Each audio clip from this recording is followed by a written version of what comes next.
अस्सलामुअलैकुम विद्यार्थी मित्रों, આપણે ધોરણ 10માં વિજ્ઞાન વિષયમાં પ્રકરણ 4 કાર્બનિક સંયોજનોનો અભ્યાસ શરૂ કર્યો. ગયા તાસમાં આપણે કાર્બન તત્વના સહસંયોજક બંધ વિશે થોડી ચર્ચા કરી. આજના તાસમાં આપણે કાર્બન કઈ રીતે અન્ય તત્વો સાથે સહસંયોજક બંધ બનાવે છે તેની વિગતવાર ચર્ચા કરશું. સૌપ્રથમ તમારી સમક્ષ એક વિડિયો ક્લિપ મૂકવામાં આવી છે, જેની અંદર આપ જુઓ કે કાર્બન કઈ રીતે અન્ય તત્વો સાથે સહસંયોજક બંધ બનાવે છે અને ત્યારબાદ પ્રશ્ન અને જવાબના સ્વરૂપમાં આપણે સહસંયોજક બંધ વિશે વિગતવાર ચર્ચા કરશું. આપ તમામ વિદ્યાર્થી મિત્રોને ખાસ વિનંતી છે કે પોતાનું પાઠ્યપુસ્તક ખુલ્લું રાખો અને જ્યાં જરૂર જણાય ત્યાં મુદ્દાની નોંધ તમારી નોટબુકમાં અવશ્ય કરો. જુદા જુદા પરમાણુઓ વચ્ચે સહસંયોજક બંધનો અભ્યાસ કરવો.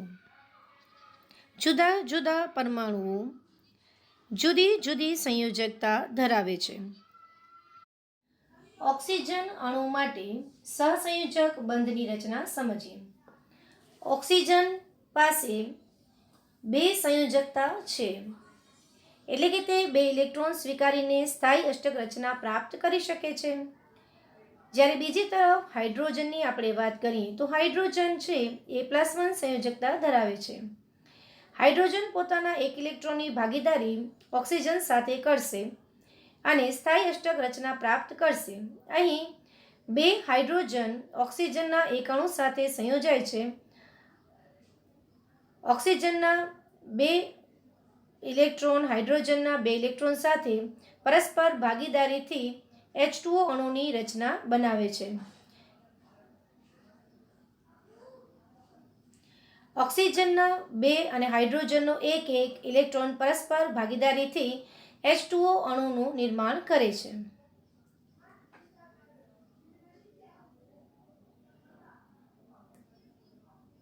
નાઇટ્રોજનની વાત કરીએ તો નાઇટ્રોજનની 2, 5 ઇલેક્ટ્રોન રચના છે. 3 ઇલેક્ટ્રોન સ્વીકારીને સ્થાયી અષ્ટક રચના પ્રાપ્ત કરી શકે છે. જ્યારે બીજી તરફ હાઇડ્રોજનની વાત કરીએ તો હાઇડ્રોજન 1 ઇલેક્ટ્રોનની ભાગીદારી કરે છે અને હિલિયમ જેવી નિષ્ક્રિય વાયુની રચના પ્રાપ્ત કરે છે. અહીં 3 હાઇડ્રોજન નાઇટ્રોજનની સાથે 1 ઇલેક્ટ્રોનની ભાગીદારી કરે છે. આવી રીતે NH3 અણુ નિર્માણ પામે છે. આવી રીતે નાઇટ્રોજન નિયોન જેવી નિષ્ક્રિય રચના પ્રાપ્ત કરે છે અને હાઇડ્રોજન હિલિયમ જેવી નિષ્ક્રિય રચના પ્રાપ્ત કરે છે અને એમોનિયા અણુ નિર્માણ પામે છે.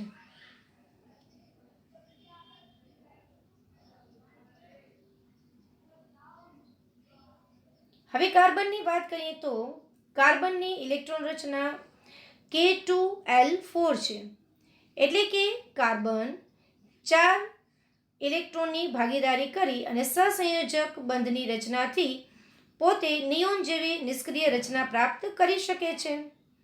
અહીં કાર્બન અન્ય 4 હાઇડ્રોજન સાથે સહસંયોજક બંધ બનાવે છે.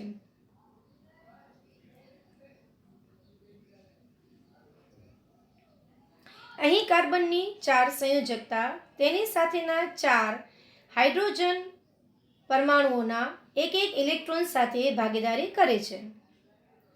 એટલે કે કાર્બનનો એક પરમાણુ અને 4 હાઇડ્રોજન સાથે મળી અને મિથેન અણુની રચના કરે છે. અહીં તમારી સમક્ષ મિથેન અણુનું મોડેલ મૂકેલું છે, જેમાં કાર્બનના 4 ઇલેક્ટ્રોન હાઇડ્રોજનના 4 ઇલેક્ટ્રોન સાથે ભાગીદારી કરે છે અને સહસંયોજક બંધની રચના દ્વારા CH4નું નિર્માણ થાય છે. અહીં આપણે એક જ પ્રકારના તત્વોના પરમાણુઓ એકબીજા સાથે સહસંયોજક બંધથી જોડાય છે તેનો અભ્યાસ કરીએ. સૌ પ્રથમ હાઇડ્રોજન તત્વનો અભ્યાસ કરીએ. હાઇડ્રોજનની સંયોજકતા 1 છે. હાઇડ્રોજન 1 ઇલેક્ટ્રોન ગુમાવીને અથવા 1 ઇલેક્ટ્રોન મેળવીને હિલિયમ જેવી રચના પ્રાપ્ત કરે છે. હાઇડ્રોજનનો એક બંધ તે અન્ય હાઇડ્રોજનના એક બંધ સાથે સહસંયોજક બંધનું નિર્માણ કરશે અને હાઇડ્રોજન વચ્ચે એક બંધથી સહસંયોજક બંધનું નિર્માણ કરી H2 અણુ સ્થાયી અષ્ટક રચના પ્રાપ્ત કરે છે. ઓક્સિજન અણુ માટે ઓક્સિજનની ઇલેક્ટ્રોન રચના 8 છે. પહેલી કક્ષામાં 2 ઇલેક્ટ્રોન અને બીજી કક્ષામાં 6 ઇલેક્ટ્રોન. ઓક્સિજનની સંયોજકતા 2 છે, એટલે કે ઋણ 2. જો તેની પાસે 2 ઇલેક્ટ્રોન આવી જાય તો તે સ્થાયી અષ્ટક રચના પ્રાપ્ત કરે છે. ઓક્સિજન પરસ્પર દ્વિબંધથી જોડાશે અને સ્થાયી અષ્ટક રચના પ્રાપ્ત કરશે. આ રીતે ઓક્સિજન બીજા ઓક્સિજનના પરમાણુ સાથે દ્વિબંધથી જોડાય છે. નાઇટ્રોજન તત્વ માટે આપણે જોઈએ તો નાઇટ્રોજનની ઇલેક્ટ્રોન રચના 7 છે. પહેલી કક્ષામાં 2 ઇલેક્ટ્રોન અને બીજી કક્ષામાં 5 ઇલેક્ટ્રોન. નાઇટ્રોજન પાસે 3 ઇલેક્ટ્રોન આવી જાય તો તે સ્થાયી અષ્ટક રચના પ્રાપ્ત કરે છે. નાઇટ્રોજનની 3 સંયોજકતા બીજા નાઇટ્રોજન પરમાણુની 3 સંયોજકતા સાથે પરસ્પર સહસંયોજક બંધથી જોડાશે અને ત્રિબંધ દ્વારા જોડાઈને N2 અણુની રચના કરશે. આ રીતે નાઇટ્રોજન પરસ્પર સહસંયોજક બંધથી જોડાઈ સ્થાયી અષ્ટક રચના પ્રાપ્ત કરે છે. આ રીતે એક જ પ્રકારના તત્વો પરમાણુઓ પરસ્પર સહસંયોજક હાઇડ્રોજન અણુમાં સહસંયોજક બંધની રચના સમજાવો. હાઇડ્રોજનનો પરમાણ્વીય ક્રમાંક 1 છે, તેથી તેની ઇલેક્ટ્રોન રચના K1. આમ હાઇડ્રોજન તેના K કક્ષામાં 1 ઇલેક્ટ્રોન ધરાવે છે. આ કક્ષાને સંપૂર્ણ ભરવા માટે વધુ 1 ઇલેક્ટ્રોનની જરૂર છે. તેથી હાઇડ્રોજનના 2 પરમાણુ તેના K કક્ષાના 1 ઇલેક્ટ્રોનની ભાગીદારી કરે છે અને હાઇડ્રોજન અણુનું નિર્માણ કરે છે. પરિણામે હાઇડ્રોજનનો પ્રત્યેક પરમાણુ તેની નજીકના નિષ્ક્રિય વાયુ હિલિયમ જેવી અષ્ટક રચના પ્રાપ્ત કરે છે, જે તેના K કોષમાં 2 ઇલેક્ટ્રોન ધરાવે છે. આ રીતે આપણે હાઇડ્રોજનની જે સંયોજકતા છે તેના પરથી સહસંયોજક બંધ કેવી રીતે બને છે તેની ચર્ચા કરી. અહીં છે એ હાઇડ્રોજનના સહસંયોજક બંધનું નિરૂપણ ચોકડી દ્વારા દર્શાવેલું છે. તમે આકૃતિમાં જુઓ અહીં કે જે રીતે છે એ હાઇડ્રોજનની પાસે એક ઇલેક્ટ્રોન રહેલા છે, તે પોતાના જેવા જ બીજા પરમાણુ હાઇડ્રોજનનું 1 ઇલેક્ટ્રોન ભાગીદારીથી સ્વીકારે છે. એટલે કે બંને હાઇડ્રોજન પોતપોતાના 1 ઇલેક્ટ્રોનની ભાગીદારી કરશે અને બંને ઇલેક્ટ્રોનની અંદર સંયુક્ત રીતે જે K કક્ષા છે એની અંદર 2 ઇલેક્ટ્રોન આવશે અને આ રીતે સહસંયોજક બંધની રચના દ્વારા તે પોતાના નજીકના નિષ્ક્રિય વાયુ હિલિયમ જેવી રચના પ્રાપ્ત કરે છે.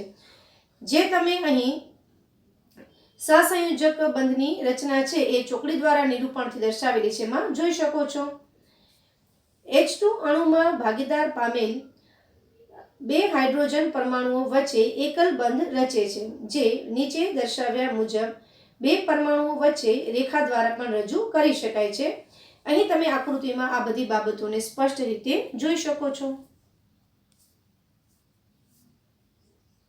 ક્લોરીન અણુમાં સહસંયોજક બંધની રચના સમજાવો. હવે જે રીતે આપણે હાઇડ્રોજન માટે વાત કરી એ રીતે આપણે ક્લોરીનની ચર્ચા કરી. ક્લોરીનનો પરમાણ્વીય ક્રમાંક 17 છે, તેથી તેની ઇલેક્ટ્રોન રચના K2, L8 અને M7 છે. આમ ક્લોરીન તેની N કક્ષામાં 7 ઇલેક્ટ્રોન ધરાવે છે. આ M કક્ષાને સંપૂર્ણ ભરવા માટે વધુ 1 ઇલેક્ટ્રોનની આવશ્યકતા છે. તેથી ક્લોરીનના 2 પરમાણુઓ તેના M કક્ષાના 1 ઇલેક્ટ્રોનની ભાગીદારી કરી ક્લોરીન અણુનું નિર્માણ કરે છે. હવે અહીં જે રીતે આપણે હાઇડ્રોજન માટે જોયું એવી રીતે ક્લોરીન માટે છે કે ક્લોરીનની M કક્ષામાં 7 ઇલેક્ટ્રોન છે. આથી M કક્ષામાં રહેલા 2 પરમાણુઓ ક્લોરીનના 2 પરમાણુઓ છે તેની M કક્ષામાં રહેલા 1 ઇલેક્ટ્રોનની ભાગીદારી કરશે અને પરિણામે તેની M કક્ષા છે એ સ્થાયી અષ્ટક રચના છે એ પ્રાપ્ત કરશે. આવી રીતે છે એ ક્લોરીનની અંદર સહસંયોજક બંધનું નિર્માણ થાય છે. ક્લોરીનનો પ્રત્યેક પરમાણુ તેની નજીકના નિષ્ક્રિય વાયુ આર્ગોન જેવી ઇલેક્ટ્રોન રચના પ્રાપ્ત કરે છે, જે તેના M કક્ષામાં 8 ઇલેક્ટ્રોન ધરાવે છે. અહીં તમને આકૃતિમાં જે ક્લોરીન વાયુ છે, ક્લોરીન પરમાણુ એના સહસંયોજકતા ચોકડી દ્વારા નિરૂપણ દર્શાવેલું છે.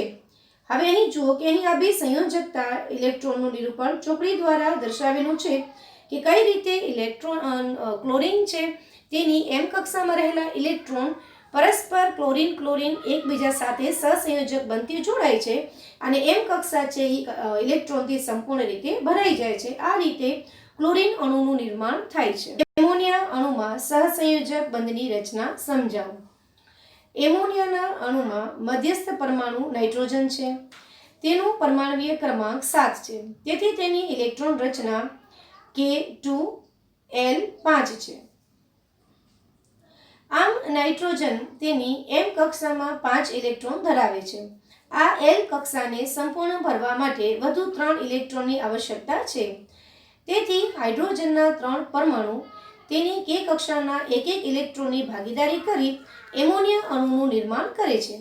પરિણામે એમોનિયામાંનો નાઇટ્રોજન વાયુ તેની નજીકના નિષ્ક્રિય વાયુ નિયોન જેવી ઇલેક્ટ્રોન રચના પ્રાપ્ત કરે છે, જે તેના એલ કક્ષામાં 8 ઇલેક્ટ્રોન ધરાવે છે, જ્યારે હાઇડ્રોજન પરમાણુ તેના નજીકના નિષ્ક્રિય વાયુ હિલિયમ જેવી ઇલેક્ટ્રોન રચના પ્રાપ્ત કરે છે, જે તેના કે કક્ષામાં 2 ઇલેક્ટ્રોન ધરાવે છે. આવી રીતે નાઇટ્રોજન અને હાઇડ્રોજન બંને છે એ પોતપોતાની બાહ્યતમ કક્ષા છે એની સ્થાયી અષ્ટક રચના પ્રાપ્ત કરે છે. અહીં આકૃતિમાં તમને નાઇટ્રોજન અને હાઇડ્રોજનની સહસંયોજકતા છે એ બિંદુ અને ચોકડી દ્વારા નિરૂપણથી દર્શાવેલું છે. આકૃતિમાં તમે જુઓ કે નાઇટ્રોજનનો જે પરમાણુ છે એ પોતાની બાહ્યતમ કક્ષાના જે 3 ઇલેક્ટ્રોનની ખપત છે એને હાઇડ્રોજન પરમાણુમાં રહેલા એક ઇલેક્ટ્રોન દ્વારા ભાગીદારી કરે છે અને 3 હાઇડ્રોજન સાથે સહસંયોજક બંધનું નિર્માણ કરે છે. આવી રીતે હાઇડ્રોજન છે એ હિલિયમ જેવી સ્થાયી અષ્ટક રચના પ્રાપ્ત કરશે, જ્યારે નાઇટ્રોજન છે એ નિયોન જેવી સ્થાયી અષ્ટક રચના પ્રાપ્ત કરે છે. આ રીતે નાઇટ્રોજન અને 3 હાઇડ્રોજનના પરમાણુઓ પરસ્પર સહસંયોજક બનતી જોડાય છે અને એમોનિયા અણુની રચના પ્રાપ્ત કરે છે. પાણીના અણુ H2O માં સહસંયોજક બંધની રચના સમજાવો. પાણીના અણુમાં મધ્યસ્થ પરમાણુ ઓક્સિજન છે. તેનો પરમાણુય ક્રમાંક 8 છે. તેથી તેની ઇલેક્ટ્રોન રચના K2L6 છે. આમ ઓક્સિજન તેની એલ કક્ષામાં 6 ઇલેક્ટ્રોન ધરાવે છે. આ એલ કક્ષાને સંપૂર્ણ ભરવા માટે વધુ 2 ઇલેક્ટ્રોનની આવશ્યકતા છે. તેથી હાઇડ્રોજનના 2 પરમાણુ તેના કે કક્ષાના એક ઇલેક્ટ્રોનની ભાગીદારી કરી પાણીના અણુ H2O નું નિર્માણ કરે છે. પરિણામે પાણીમાંનો ઓક્સિજન પરમાણુ તેની નજીકના નિષ્ક્રિય વાયુ નિયોન જેવી ઇલેક્ટ્રોન રચના પ્રાપ્ત કરે છે, જે તેની એલ કક્ષામાં 8 ઇલેક્ટ્રોન ધરાવે છે, જ્યારે પરિણામે હાઇડ્રોજન તેની નજીકના નિષ્ક્રિય વાયુ હિલિયમ જેવી અષ્ટક રચના પ્રાપ્ત કરે છે, જે તેની કે કક્ષામાં 2 ઇલેક્ટ્રોન ધરાવે છે. અહીં આ બે સંયોજકતા ઇલેક્ટ્રોનનું નિરૂપણ બિંદુ અને ચોકડી દ્વારા દર્શાવેલું છે, જે તમે આકૃતિમાં જોઈ શકો છો કે કઈ રીતે છે એ હાઇડ્રોજન પોતાના એક ઇલેક્ટ્રોનની ભાગીદારી ઓક્સિજનના જે 2 ઇલેક્ટ્રોન છે તેની સાથે કરે છે. આવી રીતે ઓક્સિજનને 2 ઇલેક્ટ્રોનની જરૂર છે અને હાઇડ્રોજનને એક ઇલેક્ટ્રોનની જરૂર છે. પરસ્પર ઇલેક્ટ્રોનની ભાગીદારીથી પાણીના અણુનું નિર્માણ થાય છે અને ઓક્સિજન તથા હાઇડ્રોજન પોતપોતાના નજીકના નિષ્ક્રિય વાયુ જેવી અષ્ટક રચના પ્રાપ્ત કરે છે. મિથેનના અણુ CH4 માં સહસંયોજક બંધની રચના સમજાવો. મિથેન અણુમાં મધ્યસ્થ પરમાણુ કાર્બન છે. તેનો પરમાણુય ક્રમાંક 6 છે. તેથી તેની ઇલેક્ટ્રોન રચના K2L4 છે. આમ કાર્બન તેની એલ કક્ષામાં 4 ઇલેક્ટ્રોન ધરાવે છે. આ એલ કક્ષાને સંપૂર્ણ ભરવા માટે વધુ 4 ઇલેક્ટ્રોનની આવશ્યકતા છે. તેથી હાઇડ્રોજનના 4 પરમાણુઓ તેમની કક્ષાના એક ઇલેક્ટ્રોનની ભાગીદારી કરી મિથેનના અણુનું નિર્માણ કરે છે.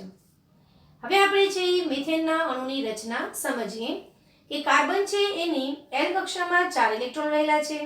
આથી તેને કક્ષા સંપૂર્ણ ભરવા માટે 4 ઇલેક્ટ્રોનની જરૂર પડે છે. આ 4 ઇલેક્ટ્રોન હાઇડ્રોજનની સંયોજકતા +1 છે.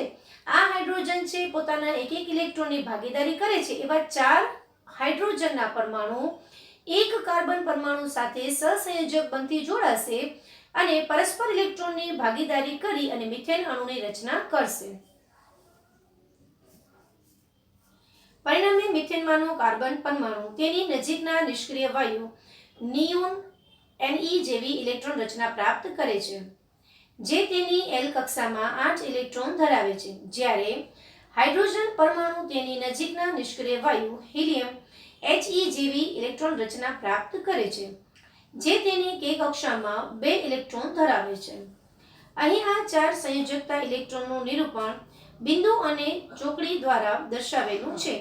અહીં તમે આકૃતિમાં આ જે રચના છે તેને જોઈ શકો છો. હવે જો અહીં કે જે કાર્બન છે એની સંયોજકતા 4 છે, એને 4 ઇલેક્ટ્રોનની જરૂર છે, જ્યારે હાઇડ્રોજન છે એને એક ઇલેક્ટ્રોન છે, એક ઇલેક્ટ્રોનની જરૂર છે. આથી હાઇડ્રોજન પોતાના 1 ઇલેક્ટ્રોનની ભાગીદારી કાર્બન સાથે કરશે. આવી રીતે 4 હાઇડ્રોજન કાર્બન પરમાણુઓ સાથે પોતાના 1 ઇલેક્ટ્રોનની ભાગીદારી કરશે અને હાઇડ્રોજન છે હિલિયમ જેવી રચના પ્રાપ્ત કરશે, જ્યારે કાર્બન છે એ નિયોન જેવી રચના પ્રાપ્ત કરશે. આવી રીતે છે એ મિથેન અણુનું સર્જન થાય છે. ઓક્સિજનમાં સહસંયોજક બંધની રચના સમજાવો. ઓક્સિજનનો પરમાણુય ક્રમાંક 8 છે, તેથી ઇલેક્ટ્રોન રચના K2L6 છે. આમ ઓક્સિજન તેની L કક્ષામાં 6 ઇલેક્ટ્રોન ધરાવે છે. આ L કક્ષાને સંપૂર્ણ ભરવા માટે વધુ 2 ઇલેક્ટ્રોનની આવશ્યકતા છે. તેથી ઓક્સિજનના 2 પરમાણુ તેના L કક્ષાના 2 ઇલેક્ટ્રોનની ભાગીદારી કરી ઓક્સિજન અણુ O2 નું નિર્માણ કરે છે, જેને 2 પરમાણુ વચ્ચે દ્વિબંધની રચના થઈ એમ કહેવામાં આવે છે. પરિણામે ઓક્સિજનનો પ્રત્યેક પરમાણુ તેની નજીકના નિષ્ક્રિય વાયુ નિયોન જેવી ઇલેક્ટ્રોન રચના પ્રાપ્ત કરે છે, જે તેની L કક્ષામાં 8 ઇલેક્ટ્રોન ધરાવે છે. અહીં આ 4 સંયોજકતા ઇલેક્ટ્રોનનું નિરૂપણ ચોકડી દ્વારા દર્શાવેલું છે. આકૃતિની અંદર કે આકૃતિમાં તમે જોઈ શકો છો કે ઓક્સિજન છે એની જે L કક્ષા છે એમાં 6 ઇલેક્ટ્રોન છે, એટલે કે એને 2 ઇલેક્ટ્રોનની જરૂર છે. આવી રીતે જે 2 ઓક્સિજનના પરમાણુઓ છે એ એકબીજા સાથે પરસ્પર 2 ઇલેક્ટ્રોનની ભાગીદારી કરે છે અને પોતાની કક્ષા છે એની બાહ્યતમ કક્ષા એમાં નિષ્ક્રિય વાયુ નિયોન જેવી રચના પ્રાપ્ત કરે છે. આ રીતે 2 ઓક્સિજનના પરમાણુઓ પરસ્પર સહસંયોજક દ્વિબંધથી જોડાશે અને આવી રીતે છે એ ઓક્સિજન અણુનું નિર્માણ કરે છે. આ રીતે પણ આપણે સહસંયોજક બંધ છે પરસ્પર એક જ તત્વના 2 પરમાણુઓ દ્વિબંધથી જોડાઈને એક અણુનું નિર્માણ કરે છે તે સમજી શકીએ છીએ. નાઇટ્રોજનમાં અણુ N2 માં સહસંયોજક બંધની રચના સમજાવો. નાઇટ્રોજનનો પરમાણુય ક્રમાંક 7 છે, તેથી તેની ઇલેક્ટ્રોન રચના K2L5 છે. આમ નાઇટ્રોજન તેની L કક્ષામાં 5 ઇલેક્ટ્રોન ધરાવે છે. આ L કક્ષાને સંપૂર્ણ ભરવા માટે વધુ 3 ઇલેક્ટ્રોનની આવશ્યકતા છે. તેથી નાઇટ્રોજનના 2 પરમાણુઓ તેમના L કક્ષાના 3 ઇલેક્ટ્રોનની ભાગીદારી કરી નાઇટ્રોજન અણુનું નિર્માણ કરે છે, જેને 2 પરમાણુઓ વચ્ચે ત્રિબંધની રચના થઈ એમ કહેવાય. પરિણામે નાઇટ્રોજનનો પ્રત્યેક પરમાણુ તેની નજીકના નિષ્ક્રિય વાયુ નિયોન જેવી ઇલેક્ટ્રોન રચના પ્રાપ્ત કરે છે, જે તેની કક્ષામાં 8 ઇલેક્ટ્રોન ધરાવે છે. અહીં આ 6 સંયોજકતા ઇલેક્ટ્રોનનું નિરૂપણ ચોકડી દ્વારા દર્શાવેલું છે, જે તમે આકૃતિમાં સ્પષ્ટ રીતે જોઈ શકો છો. આ રીતે આપણે અહીં છે એ જુદા જુદા સહસંયોજક બંધ છે એની અંદર એક કરતાં વધારે તત્વો પરસ્પર પોતપોતાના ઇલેક્ટ્રોનની ભાગીદારી કરશે અને સહસંયોજક બંધની રચના કરશે, અથવા એક જ પ્રકારના તત્વ છે એ તત્વના પરમાણુ પરસ્પર ઇલેક્ટ્રોનની ભાગીદારી કરી દ્વિબંધ અથવા ત્રિબંધ દ્વારા એક અણુનું નિર્માણ કરે છે. આ બધા જ સહસંયોજક બંધની આપણે ચર્ચા કરી. તો વિદ્યાર્થી મિત્રો, હવે આપ સહસંયોજક બંધ વિશે ખૂબ જ સારી એવી સમજ પ્રાપ્ત કરી ચૂક્યા હશો.